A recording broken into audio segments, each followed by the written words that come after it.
Pola pemeriksaan di Gilimanuk ditambah dengan penyemprotan disinfektan bagi seluruh penumpang dan kendaraan yang masuk ke Bali. Petugas juga menerapkan interview sederhana terkait asal dan tujuan orang atau penumpang yang masuk ke Bali.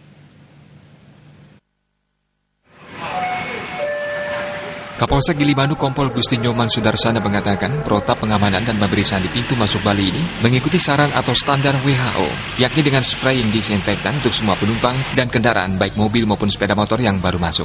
Begitu halnya dengan petugas yang memeriksa mengenakan alat pelindung diri seperti masker dan sarung tangan. Terkait dengan imbauan warga tidak boleh keluar masuk Bali, secara umum di pintu masuk dan keluar Bali melaksanakan dan mendukung semua kebijakan pemerintah. Tetapi juga tetap berdasar surat atau aturan yang turun terkait imbauan tidak keluar atau masuk Bali karena sebatas imbauan, petugas juga tidak bisa mengikat.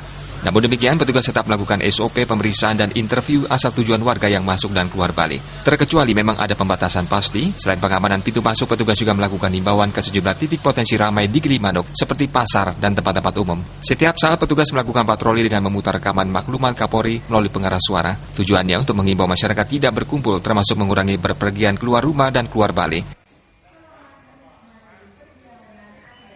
Spray ini dilakukan bagi semua penumpang kendaraan umum dan pejalan kaki yang masuk ke Gilimanuk. Pihaknya rutin melakukan penyemprotan seluruh fasilitas di pelabuhan.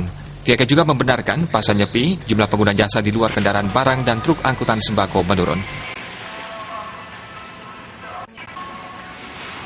Bali